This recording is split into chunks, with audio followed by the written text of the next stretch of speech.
Hi గారు, welcome to our channel. ప్రస్తుతం మనతో పాటు దాము బాలాజీ గారు సీనియర్ జర్నలిస్ట్ ఉన్నారు. వారితో ఒకసారి మాట్లాడదాం. సార్ నమస్కారం సార్. నమస్తే.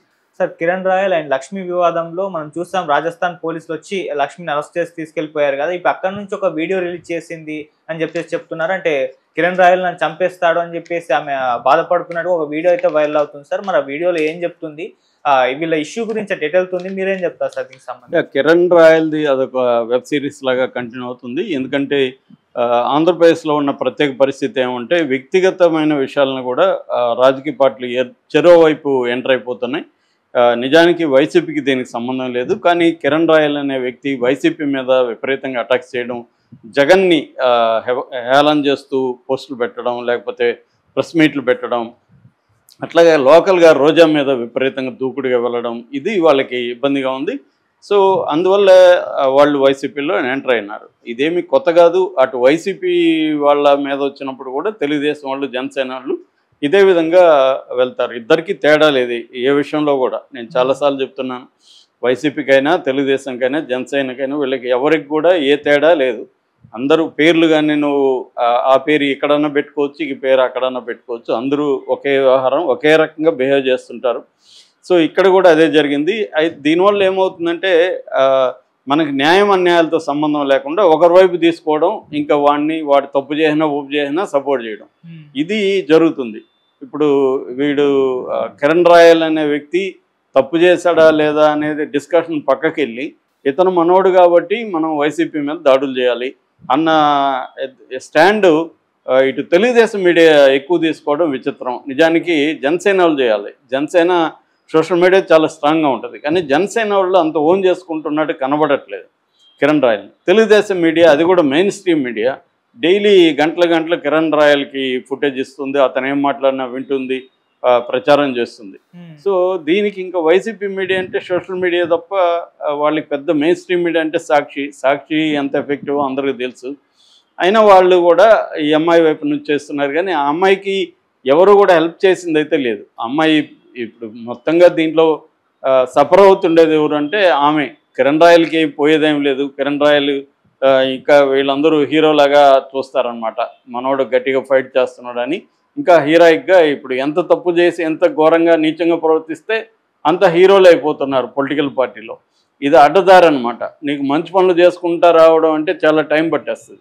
అదే ఒక చెడ్డ పని చేసావు ఇమీడియట్గా హీరో అయిపోతావు. మీడియా రెడీగా ఉంటుంది కదా హీరోని చేసేదానికి. అలాగే ఇప్పుడు అందరూ ఇదే మార్గాలు ఎంచుకుంటున్నారు. కిరణ్ రాయల్ కూడా అదే బాబోతు. ఇప్పుడు అతని మీద ఆమె లక్ష్మి అని ఆమె యాక్చువల్గా ఏంటంటే ఆమె రాజస్థానీ పోలీసులు పట్టుకొని పోవడం కూడా వింతల్లోకి వింత. ఎందుకంటే ఇతని మీద ఆరోపణలు చేయగానే సడన్గా రాజస్థానీ పోలీసులు సినిమాటిక్గా వచ్చి ఆమెను తీసుకెళ్ళిపోయారు. ఆమె చెక్ బౌన్స్ కేసు అన్నారు, ఇదన్నారు. మొత్తానికి ఆమెకి వన్ డేలోనే బెయిల్ వచ్చింది. వన్ డేలో బెయిల్ వచ్చిందంటే అది ఎట్లాంటి కేసో మనకు అర్థమవుతుంది. సో వన్ డేలో కోర్టులో బెయిల్ వచ్చింది. ఆ బెయిల్కి సంబంధించి కూడా 3 లక్షల చిల్లర వీళ్ళు పిల్లలే కట్టారంట. ఈమెకి 2 కొడుకులు.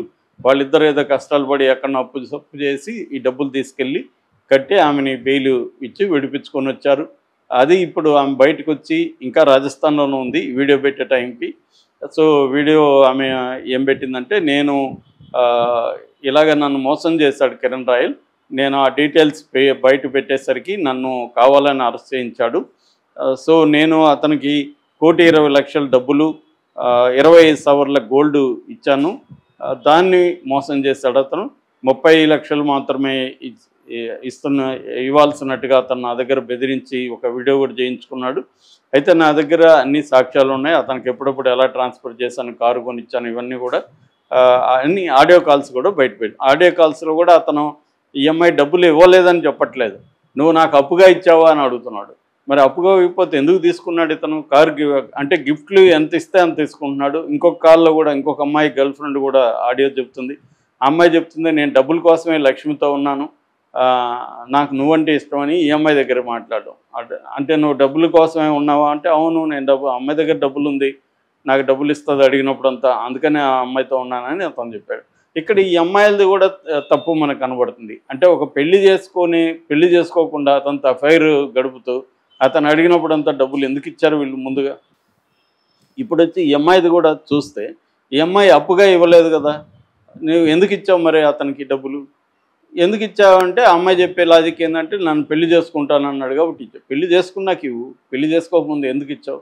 ఇది ఏమైందంటే ఇవాళ అమ్మాయిల వ్యవహారాల్లో కూడా ఏదో ఒక ఆశ పడ్డం, ఒక ప్లాన్ వేసుకోవడం, అది ప్లాన్ ఫెయిల్ అయ్యేసరికి మోరల్ యాంగిల్స్, విక్టిమ్ హుడ్ ఇవన్నీ ప్లే చేయడం ఇది జరుగుతుంది. ఇప్పుడు ఈ అమ్మాయికి అప్పులు చేసి అతనికి గిఫ్ట్లు ఇవ్వాల్సిన అవసరం ఏంటి? ఆ వీడియోలో ముందు ఒక చైన్ గిఫ్ట్ ఇస్తూ ముద్దు పెట్టుకుంటుంది, అతన్ని ఐ లవ్ యూ చెప్తుంది. ఎవడైనా అంతే కదా, ఇలాంటి వాళ్ళు అబ్బాయిలు చాలామంది ఉంటారు. వాడు మామూలుగా అమ్మాయిలు దొరకడం కష్టం, అమ్మాయిలు విత్ డబ్బులు ఇస్తే వాడు ఎందుకు వదిలిపెడతాడు? సో అది వీళ్ళు ఆలోచించుకోవాలి, వీడు ఎలాంటి క్యారెక్టరు, వీడితో మనం లైఫ్ లాంగ్ ఉండగలమా లేదా అనేది ఇప్పుడే తెలిసింది ఈ అమ్మాయికి. సో ఈ అమ్మాయి వైపు నుంచి కూడా ఆ ప్రాబ్లమ్స్ కనబడతాయి. సో ఇప్పుడు అమ్మాయి సఫర్ అవుతుంది. అతను క్లియర్గా రెచ్డ్ క్యారెక్టర్ అనేది అర్థమైపోయింది అందరికీ.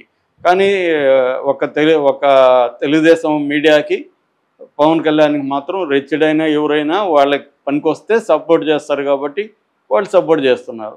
సో దీంట్లో వైసీపీకి ఏంది, వీడెవడు దొరికారు కాబట్టి దీన్ని మనం ఉపయోగించుకుందామని వాళ్ళు ఉపయోగించుకున్నారు. వాళ్ళకి ఏం పట్ల ఏం కన్సర్న్ లేదు. అదే ఆమె చెప్తుంది, నాకు ఎవడు హెల్ప్ చేయలేదు, ఫైనల్గా నా పిల్లలే 2 కొడుకులు వాళ్ళు కష్టపడి ఎక్కడి నుంచో డబ్బులు తీసుకొచ్చి నన్ను చేశారు తప్ప నాకు ఏ పార్టీ హెల్ప్ చేయలేదు. నేను పవన్ కళ్యాణ్ కూడా ఒక అన్నలాగా భావించి ఆయన్ని అడుక్కున్నాను, ఆయన అసలు వాళ్ళ వైపు నుంచి ఏమీ లేదు, పైగా నన్ను బదనాం చేస్తూ ఇతను విపరీతంగా పెడుతుంటే దానికి ఇంపార్టెన్స్ ఇచ్చి విపరీతంగా ప్రచారం చేస్తున్నారు అనేది క్లియర్గా ఉంది. ఇక్కడ ఏంటంటే పవన్ కళ్యాణ్ రోలు, పవన్ కళ్యాణ్ని చాలాసార్లు చెప్తాను, అతను మాట్లాడతాడు కానీ మాటలకి యాక్షన్కి అసలు సంబంధమే ఉండదు. పవన్ కళ్యాణ్తో క్లియర్గా ఏంటంటే అందరు రాజకీయ నాయకులు లాగే అతనేమి డిఫరెంట్ రాజకీయాలు చేయడానికి రాలేదు, అతను కూడా సీఎం అవడానికే వచ్చాడు. నీ గోల్ ఏంటి? నేను చాలాసార్లు చెప్తుంటా, ఇవాళ రాజకీయాల్లో గోల్ ఇంపార్టెంట్ తప్ప మీన్స్ అనేది ఇంపార్టెంట్ కాదు, ఎండ్ అనేది ఇంపార్టెంట్. నా గోల్ సీఎం కావాలి కాబట్టి సీఎం అవడానికి ఏమైనా చేస్తా అనేదే అతని గోల్ తప్ప అతనికి పీపుల్ సెంట్రిక్ పాలిటిక్స్ కానీ ప్రజలకి ఏదో చేయాలి కానీ ఇవన్నీ ఉష్. నిజానికి అతనికి సనాతన ధర్మం ఇవంతా కూడా డ్రామానే. సనాతన ధర్మం మీద కూడా అతనికి ఏం ప్రాబ్లం లేదు. మొన్న ఈ మధ్య వరకు కూడా అతను చెగువేరా, కమ్యూనిస్టులు, దళితులు, తర్వాత మా ఇంట్లో ఎవరికి దేవుడి మీద నమ్మకం లేదు, దాంట్లో దీపంలో సిగరెట్ ముట్టించుకున్నవాడు మా ఫాదరు, ఇలాగంతా ఆయన మాట్లాడలేదా? ఇప్పుడు హఠాత్తుగా సనాతన ధర్మం వచ్చేసి గుళ్ళకి బయలుదేరాడు.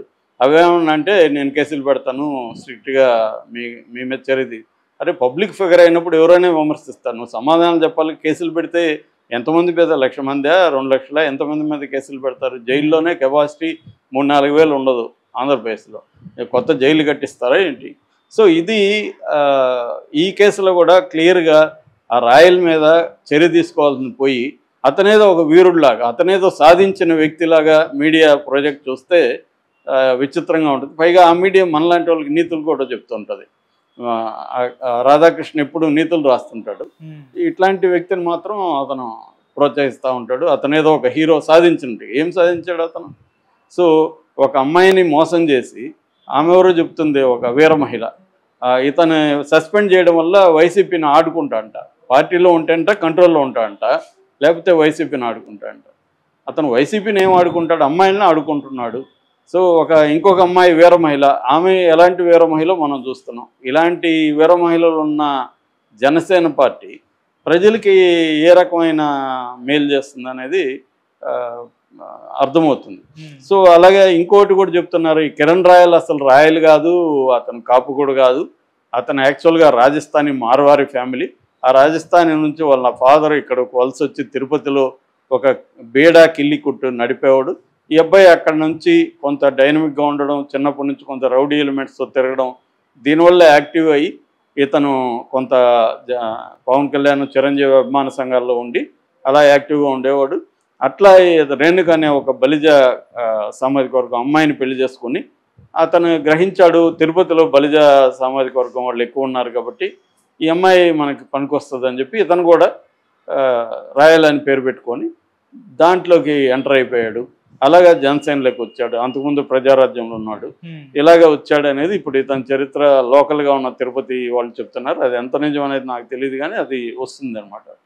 సో ఈ నేపథ్యంలో ఓవరాల్గా ఈ అమ్మాయి కేసులో మాత్రం ఇతను క్లియర్గా నేను చెప్పాను ఇంతకుముందు కూడా, బండబూతులు భయంకరంగా తిడుతున్నాడు, అన్నీ కూడా అతను ఒప్పుకుంటున్నాడు. కానీ అవును నా ఇష్టం, నేను మగవాడు కదా 100 మందితో పోతాను ఇవన్నీ చెప్తున్నాడు.